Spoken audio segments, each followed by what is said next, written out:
Tu souhaites savoir si la prochaine vente sur CoinList Mason Network est intéressante? Ça se passe dans cette vidéo.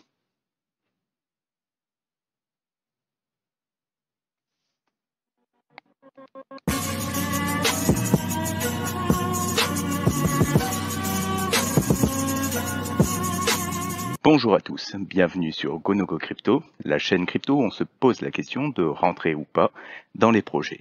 Des génériques.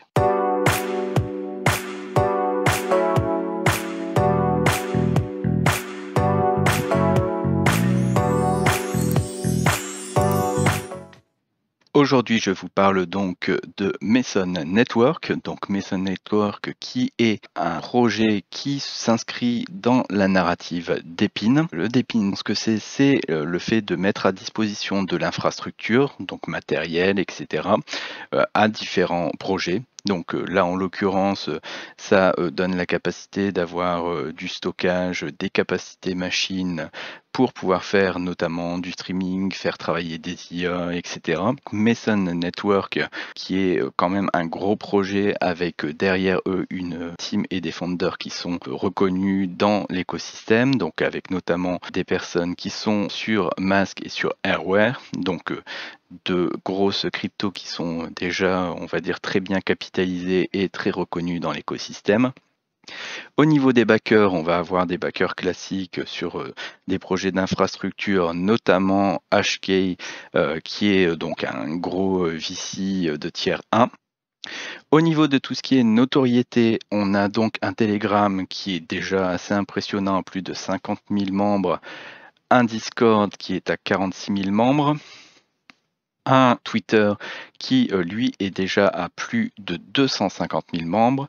Alors, il faut prendre en compte qu'il y a d'une part eu un petit airdrop incitatif sur ce projet-là, donc qui représente 1% de la supply, et c'est surtout que on a quand même des entre guillemets stars de l'écosystème qui sont sur le projet, et c'est un projet qui a quand même une grosse notoriété, qui est assez suivi, qui a déjà eu un certain nombre d'initiatives, notamment au niveau de OKX, et je pense tout simplement que à partir du moment où on est à plus de 250 000 cas sur Twitter, on peut commencer à considérer qu'un listing sur Binance est une éventualité.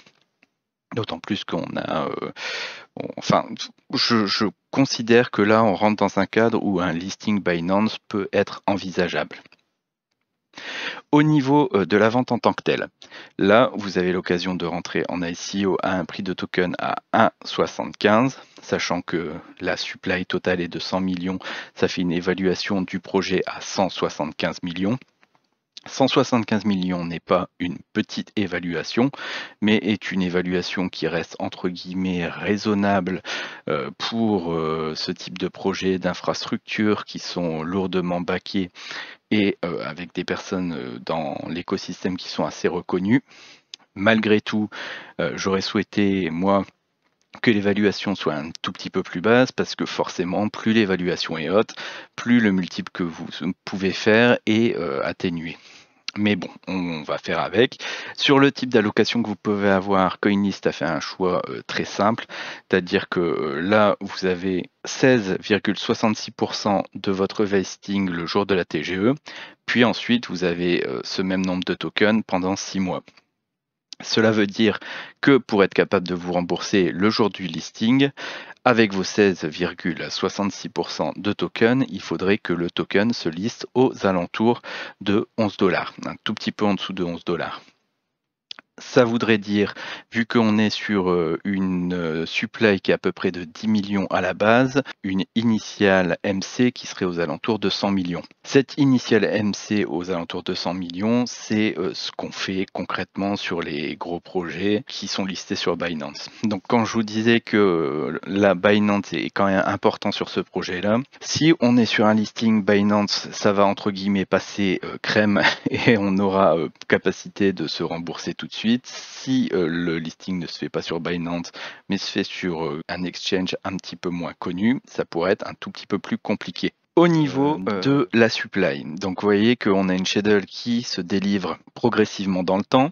Nous, en rentrant en SEO, on est donc sur les 6 premiers mois. On a donc principalement en face de nous la liquidity du projet et les 1% de airdrop.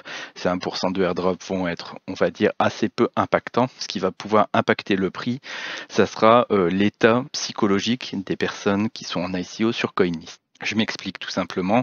Là, CoinList a fait le choix de très grosses allocations.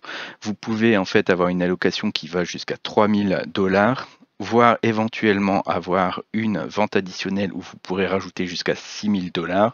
Donc le choix a été clairement fait d'avoir très peu de holders et de compter sur le fait qu'on ait quelques holders avec des nerfs relativement d'acier. Sur CoinList, les holders aux nerfs d'acier, ça existe, mais ça existe dans un certain contexte.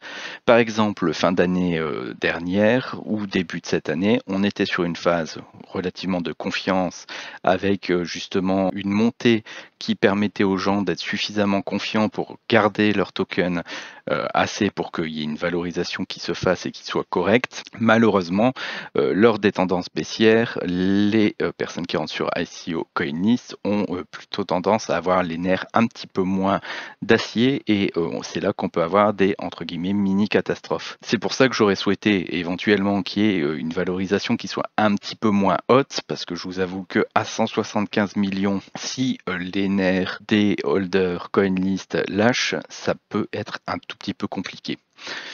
Mais à contrario, si on a un listing correct et une phase qui est plutôt intéressante, il n'y aura pas de souci.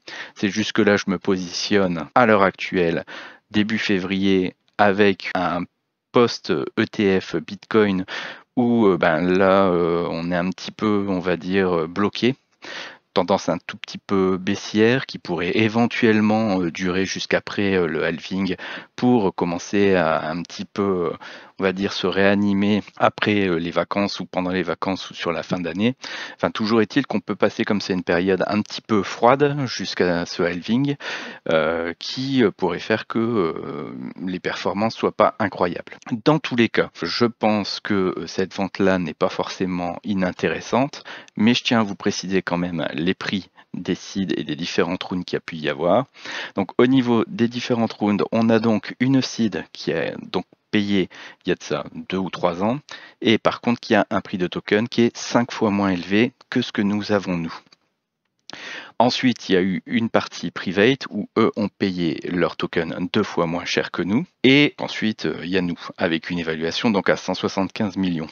Comme vous voyez, au niveau des private, on était plus aux alentours des 75 millions, 100 millions, ce qui aurait été en fait une valorisation que moi j'aurais trouvé beaucoup plus confortable. Mais voilà, on ne peut pas toujours avoir des situations idéales. Au niveau de la vente et de son enregistrement, vous avez donc jusqu'au 5 février pour vous enregistrer sur la vente.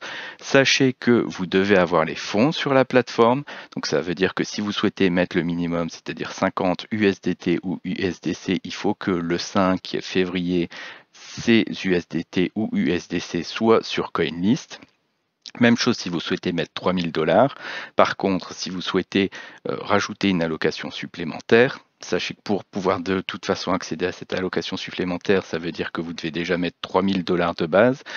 Et dans ce cas-là, vous aurez en fait quelques jours pour pouvoir rajouter vos 2, 4 ou 6 000 $ supplémentaires pour ceux qui seraient motivés à mettre 9 000 $ sur ce projet-là. Enfin, toujours est-il que voilà, vous avez un certain nombre d'informations. J'espère que cela vous aura intéressé. Si vous avez des questions, il y a dans la description le Telegram. Si vous avez apprécié le contenu de cette vidéo, merci de vous abonner, liker, laisser un commentaire sous la vidéo. Et sur ce, je vous souhaite une excellente journée. Merci, au revoir.